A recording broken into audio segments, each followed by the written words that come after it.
మనం కొన్ని తలంపులు వాక్యంలో నుండి గమనించుకొని ఆరాధించడం కొరకై దేవుని వాక్యం విని ప్రభువును ఆరాధిస్తాం. చూడండి, 115వ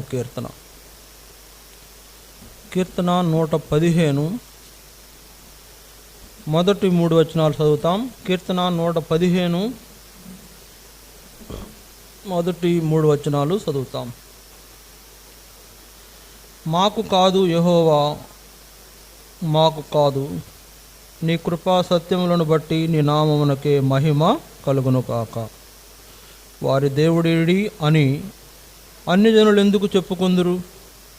మా దేవుడు ఆకాశమందున్నాడు, తనకిచ్చ వచ్చినట్లుగా సమస్తమును ఆయన చేయుచున్నాడు. తర్వాత 18వ వచనం కూడా చదువుతాం. 18వ వచనం కూడా చదువుతాం. మేమైతే ఇది మొదలుకొని నిత్యము యెహోవాను స్తుతించుదము, యెహోవాను స్తుతించుడి. దేవుని సహాయం కొరకు చిన్న ప్రార్థన చేసుకుందాం. మోకరించండి.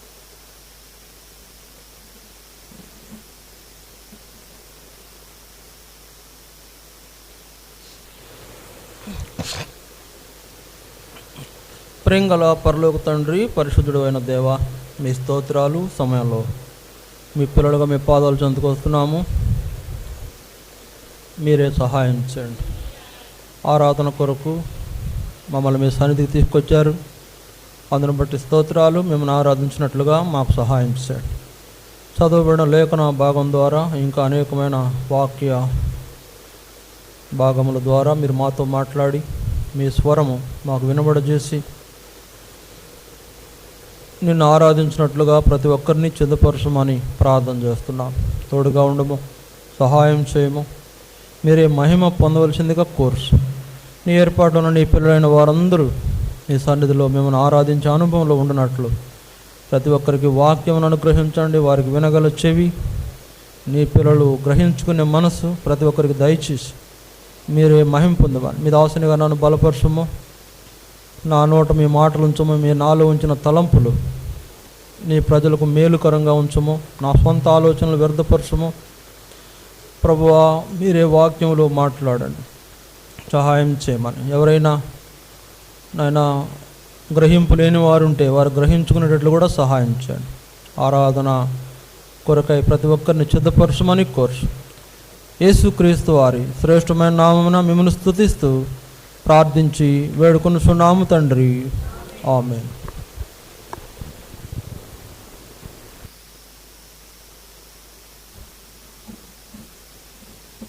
ఇక్కడ రాయబడిన మాటల్లో మరి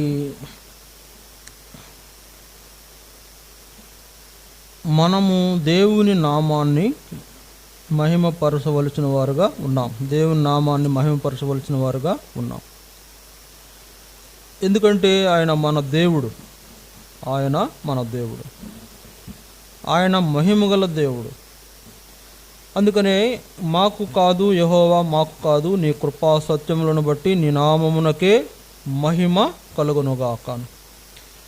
ఇక్కడ మాకు కాదు, మాకు కాదు, నీకే మహిమ కలుగునుగాక అనేది భక్తుని యొక్క కోరిక. సరే, ఎవరా భక్తుడు? ఈ కీర్తన రాసిన భక్తుడు ఎవరంటే దావీదు. సరే, దావీదు ఈ కీర్తన రాస్తూ మరి ఈ మాటలను ఆయన తన హృదయంలో ఉన్న మాటలను ఇక్కడ వ్రాయించాడు, లేకపోతే వ్రాశారు. మాకు కాదు యెహోవా, మాకు కాదు, నీ కృపా సత్యములను బట్టి నీ నామమునకే మహిమ కలుగును కాక. కాబట్టి దేవుడు కృపా సత్యములు గలవాడు, కృపా సత్యములు గల దేవుడు. అందుకే చూడండి, కృపను బట్టి మనం రక్షించబడ్డాం. సరే, మనం రక్షించబడడానికి కారణం ఏంటి? దేవుని కృపే. మనం రక్షించబడడానికి కారణం దేవుని కృప. ఎఫెసీ 6వ అధ్యాయంలో మనం చూస్తాం, 4-5 వచనాల్లోనూ 8వ వచనంలో, ఎఫెసీ 2వ అధ్యాయంలో 4-5 వచనాల్లోనూ 8వ వచనంలోనూ మనం రక్షించబడటం అనేది దేవుని కృప. దేవుని కృపయే, అది ఒక వరముగా మనకు ఇవ్వబడింది. కాబట్టి కృపాసత్యములు గల దేవుడు నామానికి మహిమ ఎందుకు కలగాలంటే ఆయన కృపగల దేవుడు మనల్ని రక్షించాడు, మనల్ని మన పాపశాపాల నుంచి విడిపించాడు. మనం పాపం వలన సచ్చిన వారుగా ఉన్న మనలను తిరిగి జీవింపజేశాడు. మనం పాపం వలన నరకపాత్రులు అయిపోతుంటే ఆ నరకం నుండి మనలను తప్పించాడు. కాబట్టి మనలను రక్షణ కార్యం జరిగించి తన ఏర్పాటులోకి తీసుకొచ్చిన దేవుడు. అందుకే నీకే మహిమ అనాలంట మనం. నీకే మహిమ కలుగునుగాక అని, దేవునికి స్తోత్రము కలుగునుగాక. చూడండి, ప్రతి విషయంలో మనం దేవుడిని ఆరాధించాలి. ఏ విషయం అంటే ప్రతి విషయం అంటే అది ఏదైనా కానీ, రక్షణ కార్యాన్ని బట్టి కానివ్వండి, మన జీవితంలో మనం దేవుని చేత పోషింపబడుతున్న దాన్ని బట్టి, ఆదరించబడుతున్న దాన్ని బట్టి, దేవుడు మనకిచ్చిన ఆరోగ్యాన్ని బట్టి, దేవుడు మనలను మన కుటుంబాన్ని దీవించిన దాన్ని బట్టి, ప్రతి విషయంలో దేవునికి మహిమను కలుగజేయాలి. మనం దేవునికి మహిమ కలగేటట్లుగా మనము, అంటే కలుగును గాక అన్నాడు అంటే అవును, ఇంకంతే, కలుగును అంటే కలుగుతుంది అని. కాబట్టి ఇట్లాంటి అనుభవంలో భక్తుడు దావీదు ఉన్నాడు. ఆయన ఆలోచన ఇక్కడ గ్రంథస్థము చేయబడింది. తర్వాత ఇక్కడ ఇంకో విషయం ఏంటంటే, మాకు కాదు కానీ నీ నామానికే మహిమ కలుగును గాక అంటూ కింద రాయబడిన మాటలేంటి, వారి దేవుడేడి అని అన్యజనులు ఎందుకు చెప్పుకొందురు, వారి దేవుడేడి అని అన్యజనులు ఎందుకు చెప్పుకొందురు అంటే, అక్కడ వారి దేవుడు ఏడి అని అన్యజనులు చెప్పుకుంటున్నారు అంటే దాని అర్థం ఏంటి? వారికి ఆయన తెలియదు, వారి ఆ దేవుని గురించి వాళ్లకు తెలియదు, దేవుని మహిమ తెలియదు, దేవుని రక్షణ కార్యము తెలియదు, దేవుడు ఎంత సత్యవంతుడో తెలియదు, కనుక దేవుడు చేసిన శిలువ కార్యము తెలియదు, దేవుడు మనలను పాపాల నుంచి విమోచించుట కొరక యేసు ప్రభువుని లోకానికి పంపించాడనే సంగతి తెలియని వాళ్ళు పలుకుతారు. ఏమని? వారి దేవుడు ఎక్కడున్నాడు, ఏడి వారి దేవుడు అనేది. అయితే మనం ఏం చేయాలా? మా దేవుడు ఆకాశమందున్నాడు. 3వ వచనంలో రాయబడింది, మా దేవుడు ఎక్కడున్నాడు? ఆకాశమందున్నాడు. ఆయన తనకిచ్చ వచ్చినట్లుగా సమస్తమును ఆయన చేయుచున్నాడు, తనకిష్టం వచ్చినట్లుగా సమస్తమును జరిగిస్తున్నాడు. ఇది ఈ మాటలు మనం చెప్పాలి. అన్ని జనులు అనుకుంటారంట వాళ్ళ దేవుడు ఏడి, వాళ్ళ దేవుడు ఏడన్నాడు, ఎడగనపడతాడు అంటే వాళ్ళకి తెలియదు కదా. అందుకే వాళ్ళకు దేవుని గురించి తెలియదు, ఆయన గొప్పతనం తెలియదు, ఆయనను మహిమపరచడం అనేది తెలియదు. కాబట్టి మనం ఏమనాలి? మా దేవుడు ఆకాశమందున్నాడు, సింహాసనంలో ఆసీనుడై ఉన్నాడు. సింహాసనాసీనుడైన మా దేవుడు మాకు అన్ని విధాలుగా సహాయము చేస్తున్నాడు, మమ్మల్ని ఆశీర్వదిస్తున్నాడు. కిందన్న వచనాల్లో మమ్మల్ని మరిచిపోనివాడు, పిల్లలను పెద్దలను ఆశీర్వదించేవాడు, తన యందు భయభక్తులు గల వారి చుట్టూ తన కాపుదలను ఉంచేవాడు అంటూ ఏమన్నాడు చివరిలో? మేమైతే చూడండి. అందుకనే ఇక్కడ 17వ వచనం 18వ వచనం చూస్తే, మృతులను మౌన స్థితిలోనికి దిగిపోవు వారును యెహోవాను స్తుతింపరు. మృతులను మౌన స్థితిలోనికి దిగిపోయేవారు యెహోవాను స్తుతించరు. అంటే చనిపోయిన వాళ్ళు దేవుణ్ణి స్తుతించలేరు కదా. అట్లా మౌన స్థితిలోకి దిగిపోవు వారు యెహోవాను స్తుతింపరు.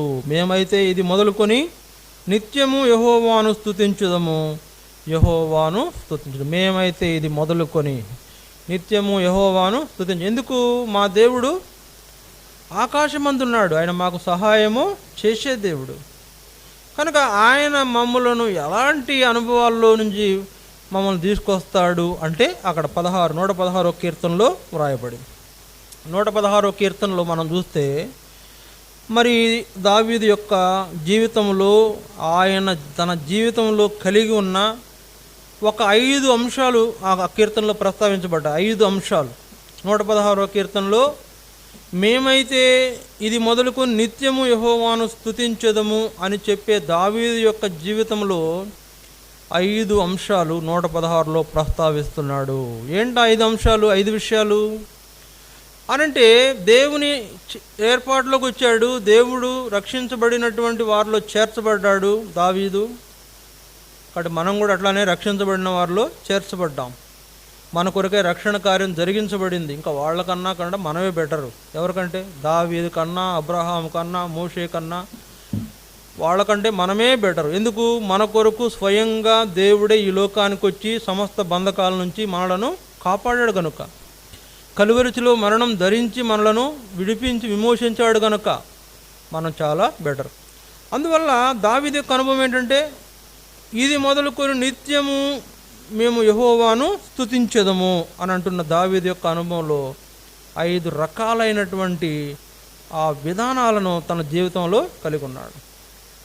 ఏంటి 5 రకాలైనటువంటి విధానాలను మనం తెలుసుకోబోయే ముందు, ఇది మన జీవితంలో కూడా మనం అప్లై చేసుకుంటే మనం ఎట్లా దేవుణ్ణి గణపరచగలమో, ఎట్లా దేవుణ్ణి గణపరచవచ్చో మనకు అర్థమైపోతుంది.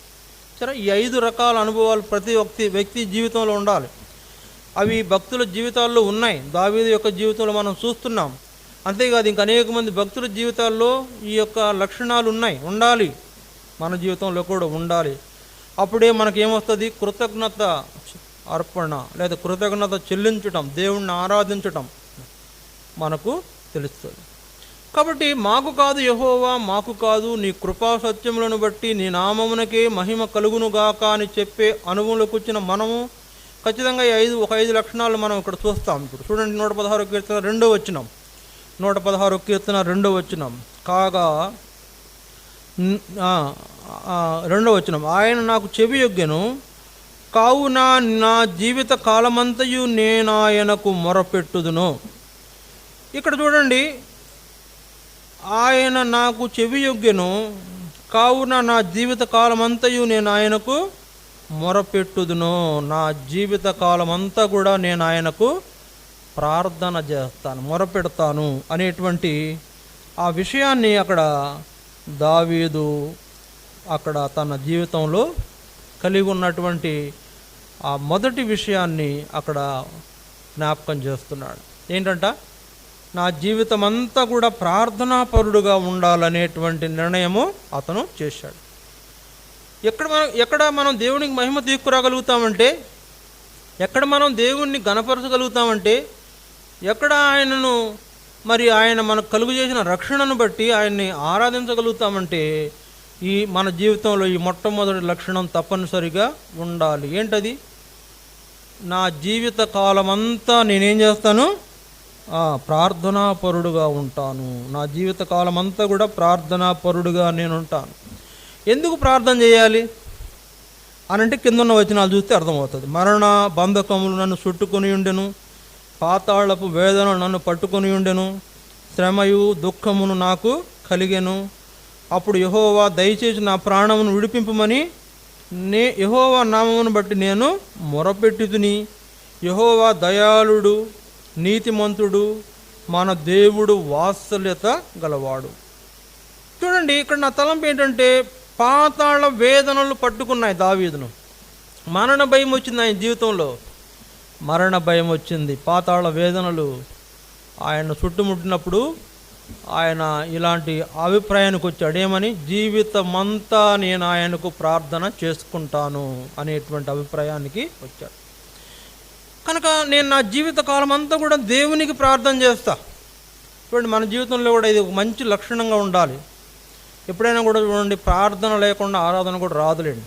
అందువల్ల ప్రార్థన ఉండాలి, తప్పనిసరిగా ప్రార్థన ఉండాలి. అది ఎట్లా అంటే, మన జీవిత కాలం అంతా ప్రార్థన ఉండాలి. మన జీవితకాలం అంతా ప్రార్థన చేసుకుంటాను అనేటువంటి లక్షణం మన జీవితంలో ఉంటే అప్పుడు మహిమ ఆయనకు ఆటోమేటిక్గా మనము ఆయనకు చెందేటట్లుగా, మహిమ ఆయనకు కలిగేటట్లుగా మన జీవితం ద్వారా అది జరిగేదిగా ఉంటుంది. దేవునికి మనం ఎప్పుడైతే ఇలా జీవితకాలం అంతా దేవునికి ప్రార్థన చేసుకునే అనుభవం ఉంటామో దేవునికి మహిమ వస్తుంది. కాబట్టి జీవిత కాలం అంతా నేను ప్రార్థనాపరుడుగా ఉండాలని నిర్ణయించుకున్న దావీదు వలె మన జీవితంలో కూడా ఇలాంటి అభిప్రాయం లేకపోతే లక్షణం కలిగి ఉండటం అవసరం. దాని ద్వారా దేవునికి మహిమ వస్తుంది. ఇది మొదటిది. రెండోది చూడండి, అదే 116వ అధ్యాయం 9వ వచనం. అదే 116వ అధ్యాయం 9వ వచనం చూడండి. సజీవులున్న దేశములో యెహోవా సన్నిధి నేను కాలము గడుపుదును. సజీవులున్న దేశములలో యెహోవా సన్నిధిని నేను కాలము గడుపుదును. ఎందుకు? 8వ వచనం. మరణము నుండి నా ప్రాణమును, కన్నీళ్లు విడవకుండా నా కనులను, జారిపడకుండా నా పాదములను నీవు తప్పించి ఉన్నావు. కనుక ఇక్కడ రెండవదిగా ఆయనకున్న అభిప్రాయం ఏంటంట, సజీవులున్న దేశములలో యెహోవా సన్నిధిని నేను కాలము గడుపుదును అనేటువంటి అభిప్రాయం దావీదుకు వచ్చిన రెండో అభిప్రాయము. ఆయన దేవుని సన్నిధిలో నడుచుకోవటానికి తీర్మానించుకున్నాడు. దేవుని సన్నిధిలో నడుచుకోవటానికి తీర్మానించుకున్నాడు. సరే, మొదటిదిగా ఆయనకి ఉండే అభిప్రాయం ఏంటి, లక్షణం ఏంటి? జీవితకాలం అంతా ప్రార్థనాపరుడుగా ఉండాలని ఆలోచించాడు. మనం ఉంటున్నామా? ఉండాలి. రెండవదిగా ఏమంటున్నాడు? సజీవులున్న దేశములలో యెహోవా సన్నిధిని నేను కాలము గడుపుతాను, యెహోవా సన్నిధిలో నేను నడుచుకోవాలి అనే అభిప్రాయము కలిగి ఉన్నాడు. యెహోవా సన్నిధులు ఏంటో, యెహోవా సన్నిధి అంటే దేవుని సన్నిధికి వెళ్ళడం. దేవుని సన్నిధిలో ఆయన కనబడే వ్యక్తిగా ఉన్నాడు. దేవుని మందిరాన్ని ప్రేమించాడు, దేవుని ఆలయాన్ని ప్రేమించాడు. దేవుని మందిరంకి వెళ్ళటం అంటే దావీదుకి ఎంతో మక్కువ. కారణం ఏంటి? ఆయన దేవుడు ఏం చేశాడంట? మరణము నుండి, కన్నీళ్ల నుండి దావీదును తప్పించాడు. అందుకే దేవుడు అంటే, ఆయన మందిరం అంటే చాలా ఇష్టం దావీదుకి. అందుకే యెహోవా మందిరమునకు వెళుదమని జనులు నాతో అనినప్పుడు నేను సంతోషించాను. కాబట్టి రెండవదిగా దావీదు జీవితంలో ఉన్న ప్రాముఖ్యమైన ఈ అనుభవము దేవుని సన్నిధిలో ఆయన గడుపటము, లేదా దేవుని సన్నిధిలో కనబడటం అనేటువంటి, ఇక నేను ఎప్పుడూ దేవుని సన్నిధిలో కనబడతాను అనేటువంటి అభిప్రాయానికి వచ్చాడు. ఈ రెండవ ప్రాముఖ్యమైన లక్షణం తన జీవితంలో గొప్ప కార్యం కూడా చేసింది. అంటే గొప్ప గొప్ప కార్యాలు జరిగించబడడానికి కారణమైంది. దేవుని సన్నిధికి వెళ్ళినప్పుడు మన జీవితంలో గొప్ప కార్యాలను చూస్తామండి. దేవుని సన్నిధిలో కనబడినప్పుడు, దేవుని సన్నిధిలో మనం మన యొక్క దేవుని సన్నిధిలో నడుచుకోవాలనేటువంటి మన నిర్ణయము ఎప్పుడైతే చేసి అలా నడుచుకుంటామో మన జీవితం ఎంతో ధన్యకరమైనదిగా మారిపోతుంది.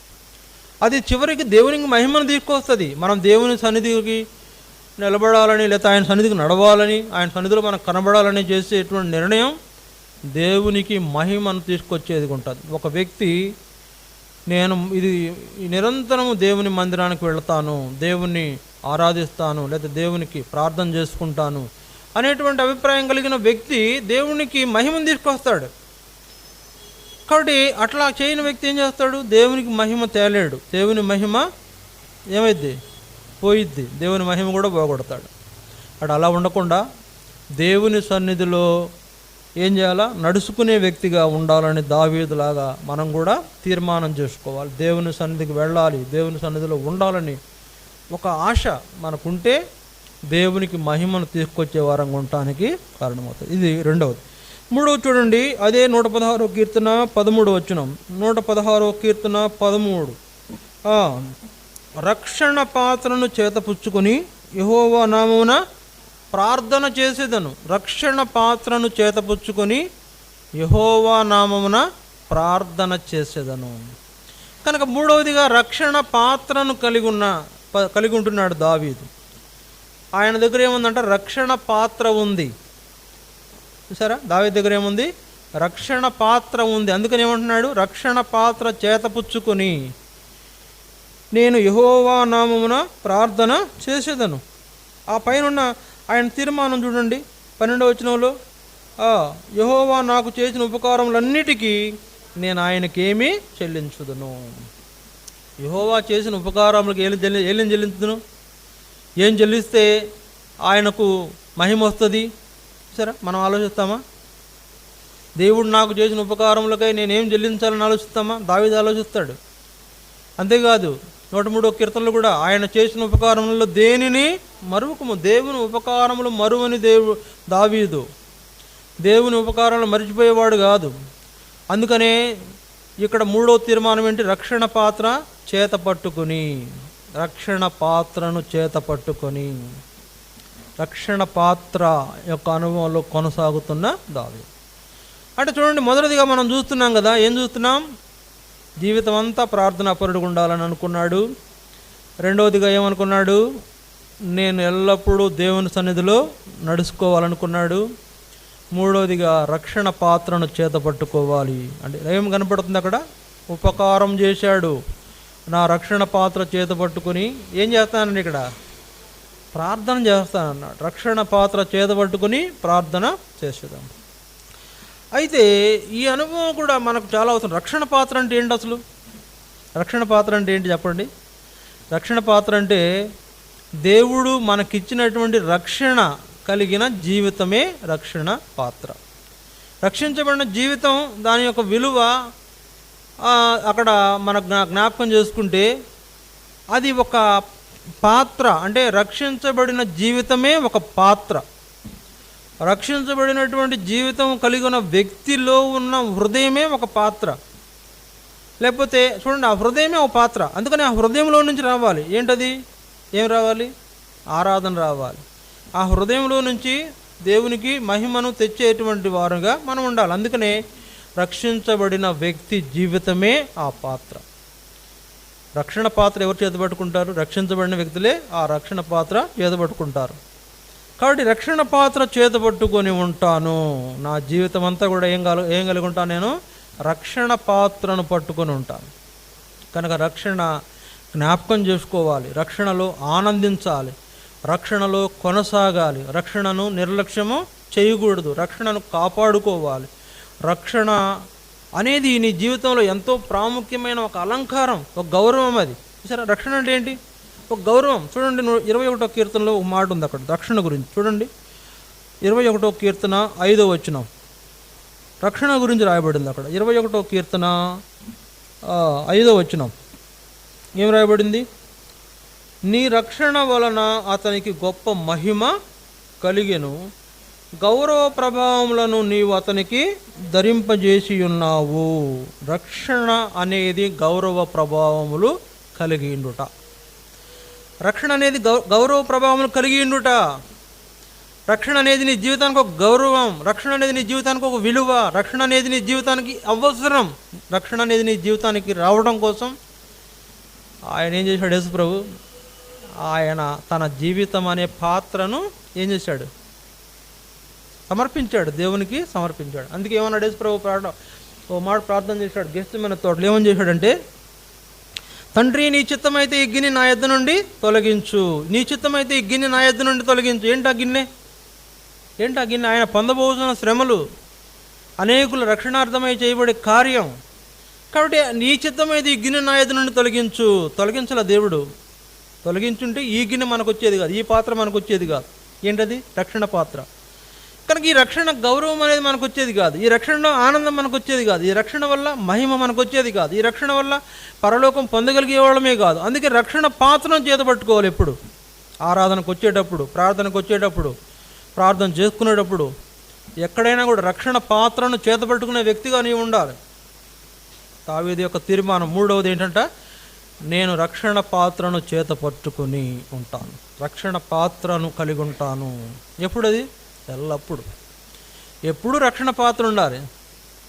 ఆదివారం మొత్తాన్ని దిక్కొస్తాను, మిగిలిన రోజు ఇంట్లో పెడతానంటే కుదరదు. ఎల్లప్పుడూ రక్షణ పాత్రను కలిగి ఉండాలి. మనం ఎక్కడికి వెళ్ళినా, ఏం పనులు ఉన్నా, ఎక్కడ ఏం పని చేసినా కూడా రక్షణ పాత్ర మనం చేతపట్టుకోవాలి. అందుకే వాక్యంలో పౌలు గారు దీన్ని ఇట్లా ఇంకొక రంగం మార్చాడు. జీవవాక్యమును చేతపట్టుకొని వెళ్ళాలని మీరు ఏమన్నాడు? లోకములో జీవవాక్యాన్ని చేతపట్టుకున్న వారు ఉండాలి. దేవుని వాక్యం బైబిల్ను చేతపట్టుకుని వెళ్ళేవారు ఉండాలి. ఎక్కడికి వెళ్ళినా, డ్యూటీకి వెళ్ళినా, ఎక్కడికి వెళ్ళినా, మేము కొన్ని చోట్లకి వెళ్తే ఇది అడుగుతారు, ఇది ఏంటండి అంటారు. ఇది ఏంటండి అంటే, ఇది బైబిల్, ఇది తీసుకెళ్ళకూడదు అంటారు. ఇది లేకపోతే మేము అతను పోనేపోం, లోపల పోనేపోం. ఇది ఉండాలి మాతో కూడా. మా జీవితం ఈ గ్రంథం ఏంటంటే మా జీవం. ఇది లేకపోతే మేము లేము. కాబట్టి మేము ఎక్కడికి వెళ్ళినా దాన్ని పట్టుకుపోవాల్సిందే. మాకు ఆ విధంగా నేర్పించింది వాక్యం. లోకమందు జీవవాక్యమును చేతబట్టుకుని కనపడాలి మనం అని వాక్యంలో మాట్లాడుతూ ఉన్న ఆ మాటలు, వాక్యాన్ని పట్టుకున్న వారు రక్షణ పాత్రను పట్టుకోరా.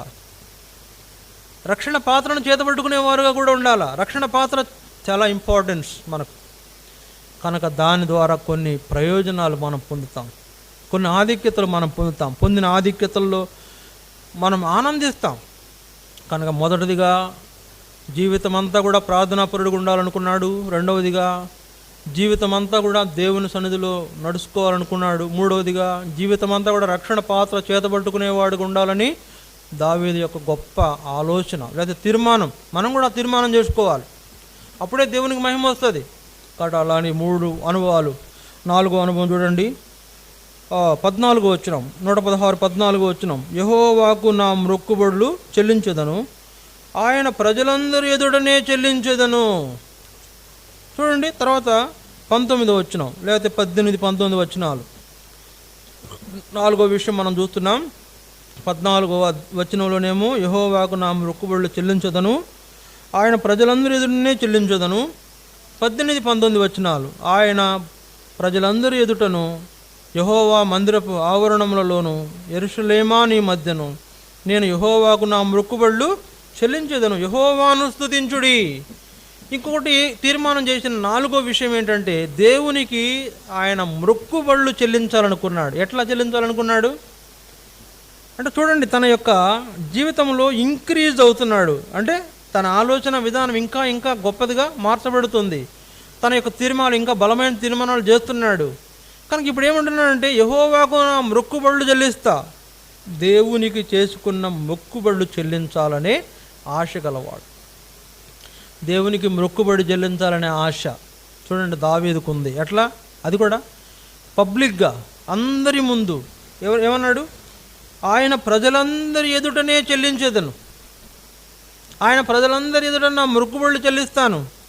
యెరూషలేమా నీ యొక్క ఆవరణంలో నీ మధ్య నేను యెహోవాకు నా మొక్కుబడులు చెల్లిస్తాను. దేవుని మందిరంలో మొక్కుబడులు చెల్లించాలి అని తీర్మానించుకున్నాడు.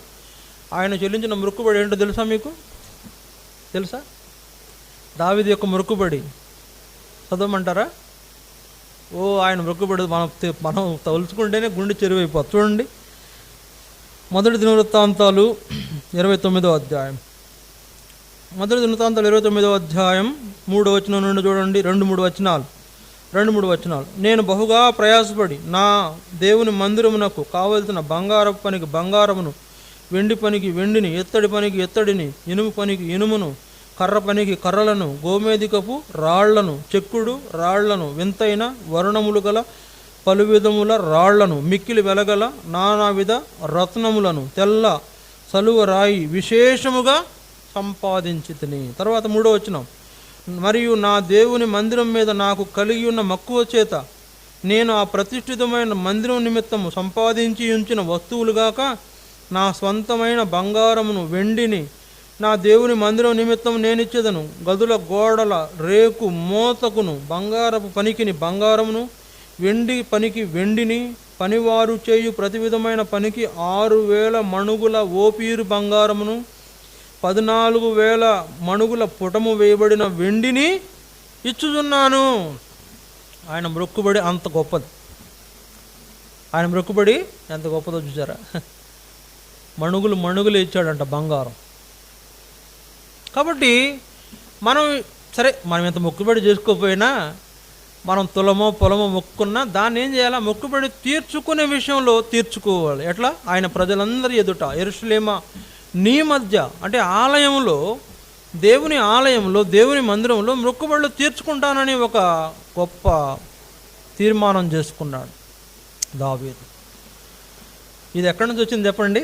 మంచి ప్రార్థనాపరుడుగా, నా జీవితకాలం అంతా మంచి ప్రార్థనాపరుడుగా ఉండాలని అక్కడ మొదలయ్యి, తర్వాత ఎల్లకాలము చిరకాలము నేను దేవుని మందిరంలో నడుచుకుంటాను అనేటువంటి అభిప్రాయంకి వచ్చి, 3వది నా జీవితమంతా రక్షణ పాత్ర చేత పట్టుకుని ఉంటాను అనేటువంటి ఒక గొప్ప సంకల్పం తీసుకున్నవాడై, 4వదిగా చేసిన మొక్కుబడులు దేవుని మందిరంలో చెల్లిస్తానని, ఆయన ప్రజలందరి ఎదుట దేవుని మందిరంలో మొక్కుబడులు చెల్లిస్తానని గొప్ప నిర్ణయము చేసిన దావీదు వలె మనం కూడా ఏం చేయాలా? మనం మొక్కుబడులు కూడా దేవుని మందిరానికి తేవాలి. నీ మొక్కుబడి నీకెంతో ఆశీర్వాదం తీసుకొస్తుంది. నువ్వు చేసిన మొక్కుబడి చెల్లించడం ద్వారా దేవుడు ఆనందిస్తాడు, దేవునికి మహిమ వస్తుంది. తద్వారా నీకు బహుమతికి సిద్ధపరుస్తాడు. నీకు ఇవ్వబడిన బహుమానం నువ్వు ఆయన చేసిన మొక్కుబడి కంటే మించిన బహుమానం ఉంటుంది. దేవునికి నువ్వు చేసిన మొక్కుబడి కంటే మించిన బహుమానం. ఎందుకంటే దేవుడు పరలోక సంబంధమైనది మనకిచ్చే ప్రతిదీ కూడా శ్రేష్టమైన ఈవంటే ఇక దాన్ని మనం వెలకట్టలేం. దేవుడిచ్చే దాన్ని వెలకట్టలేం. విలువైనవి మనకిస్తాడు దేవుడు. మనం చేసిన మొక్కుబడిని బట్టి ఏదో మనం సన్న మొక్కుబడి చేశామని, చిన్న మొక్కుబడి చేశామని ఆయన మన బహుమానం ఆయన తక్కువ చేయడు. మనం చేసిన మొక్కుబడి కంటే కూడా మించిన బహుమానం, గొప్ప ఇవ్వాలని ఆశిస్తాడు దేవుడు మనకు. మనకు మంచి మంచివి ఇవ్వాలని, మేలుకరమైనవి ఇవ్వాలని, విలువైనవి ఇవ్వాలని. నా పిల్లలు ఎక్కడ కూడా తగ్గకూడదు, వాళ్ళ స్టేటస్, వాళ్ళ స్థాయి పెరగాలి, ఎక్కువగా కనపడాలని శ్రేష్టమైనవే వాళ్ళకి ఇస్తాడు. కానీ అది బైబిల్లో అందుకే ఉంది, తండ్రిని కుమారుడు కనుక చేపను అడిగితే పామునిస్తాడా, తర్వాత రొట్టెను అడిగితే తేలిస్తాడా అని వ్రాయబడింది. అంటే దేవుడు మన రొట్టె అడిగితే తేలిస్తాడా? రాయ ఉందా? చూడు మత్తయి సువార్త చూడండి ఆ మాట. మరి రాయ అంటున్నారు, మళ్ళీ బ్రేక్ అయింది ఇక్కడ. రాయ చూడండి, రాతినిచ్చునా, నిజమే రాతినిచ్చునా అని ఉంది. 7వ అధ్యాయం మత్తయి సువార్త 9వ వచనం, 7వ అధ్యాయం 9వ వచనం. మరి మీలో ఏ మనుషుడైనను తన కుమారుడు తన్ను రొట్టె అడిగిన ఎడల వానికి రాతినిచ్చునా, చేపను అడిగిన ఎడల పామునిచ్చునా? మీరు చెడ్డవారయుండి మీ పిల్లలకు మంచి ఈవుల నెరిగి ఉండగా పరలోకమందున్న మీ తండ్రి తన్ను అడుగు వారికి అంతకంటే ఎంతో నిశ్చయముగా మంచి ఈవులను ఇస్తాడు. మంచివి ఇస్తాడు దేవుడు మనకి. కనుక మనం మొక్కుబడి చేసుకున్న ఏ వస్తువైన ఉంటే వెంటనే చెల్లించేసేయండి. తద్వారా తర్వాత మీరు దీవించబడతారు, దేవునికి మహిమ వస్తుంది, ఆయన ఆనందిస్తాడు.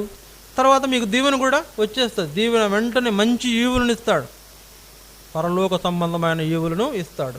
కాబట్టి మొక్కుబడి చెల్లించుట అనేది మన జీవితంలో జరగాలి. దావీదు అభిప్రాయానికి వచ్చాడు, నేను నా మొక్కుబడులను ఆయన ప్రజలందరి ఎదుట నా మొక్కుబడులు చెల్లిస్తాను అనేటువంటి ఒక గొప్ప తీర్మానం. ఇది 4వ విషయం. 5వ చూడండి, అదే 116వ కీర్తన 17వ వచనం. 116వ కీర్తన 17వ వచనం చూడండి. 17వ వచనం. నేను నీకు కృతజ్ఞతార్పణ నర్పించెదను, యెహోవా నామమున ప్రార్థన చేసేదను. 5వదిగా కృతజ్ఞతార్పణ, కృతజ్ఞత చెల్లించుట. కనుక కృతజ్ఞత చెల్లించుట అనేది ఇది ఒక లాస్ట్, అంటే ఆయన జీవితంలో 5 ప్రాముఖ్యమైనటువంటి నిర్ణయాల్లో, తీర్మానాల్లో 5వ తీర్మానం కృతజ్ఞతార్పణ అర్పించుట. కృతజ్ఞతార్పణ అర్పించుట అనేది గొప్ప నిర్ణయం, అంటే ఆఖరి నిర్ణయం. అది ఫైనల్గా దేవునికి కృతజ్ఞత చెల్లించేవాడుగా ఆయన ఉండాలని తీర్మానించుకున్న తీర్మానం దేవునికి ఎంతో మహిమను తీసుకొచ్చేదిగా ఉంది. కనుక మాకు కాదు యెహోవా, మాకు కాదు, నీ కృపా సత్యములను బట్టి నీ నామమునకే మహిమ కలుగునుగాక అని అంటూ, మా దేవుడు పరలోకమందున్నాడు, ఆయన తనకిష్టమైనట్లు జరిగించేవాడు, మాకైతే ఆశీర్వాదం ఇచ్చాడు, మాకైతే రక్షణ ఇచ్చాడు, మాకైతే గొప్ప జీవితం ఇచ్చాడు. కనుక నా జీవిత కాలమంతా నేను ఆయనకు మంచి ప్రార్థనాపరుడిగా ఉంటాను, నా జీవితం అంతా నేను దేవుని మందిరానికి నడుచుకుంటాను, నా జీవితం అంతా రక్షణ పాత్రను చేత పట్టుకుంటాను, నా జీవితం అంతా ఆయనకు మొక్కుబడులు చెల్లిస్తాను. మొక్కుబడి చేయాలి, చెల్లించాలి. నా జీవితం అంతా ఆయన కృతజ్ఞతార్పణ అర్పిస్తాను అనేటువంటి ఆఖరి గొప్ప తీర్మానానికి దావీదు తీసుకురాబడినట్లు మనం కూడా ఇలాంటి అభిప్రాయంతో ఇలాంటి కొన్ని తీర్మానాలు చేయాలి. దేవుని కొరకు మన జీవితాన్ని ప్రతిష్ఠ చేసుకోవాలి, మన జీవితాన్ని ఆయనకు సమర్పించుకోవాలి, మన జీవితం ఆయనకు అప్పగించాలి. అప్పుడు మనం దేవునికి ఎంతో ఘనతను, మహిమను కలుగజేసేవారుగా ఉంటాం. కృపా సత్యములు గల దేవుడు మనకు ఆయన కృపలో మనల్ని రక్షించుకుంటూ వచ్చాడు. సత్యము గల దేవుడు మనల్ని నీతిమంతులుగా తీర్చి తన ఏర్పాటులో ఈ విధంగా జీవించడం ద్వారా తనకు మహిమ కలుగజేయాలని కోరుతున్న దేవుడు. కనుక ఆ విధంగా మనం కూడా దేవుని మహిమ తీసుకొస్తాం. ఇలాంటి గొప్ప తీర్మానాలు, అలాంటి సమర్పణ కలిగిన వారుగా ప్రభువును ఆరాధిస్తాం. మోకరించండి, వాక్యాన్ని ఆధారం చేసుకొని మనం దేవుణ్ణి ఆరాధిస్తాం. ఒకరి తర్వాత ఒకరు ఆరాధించండి.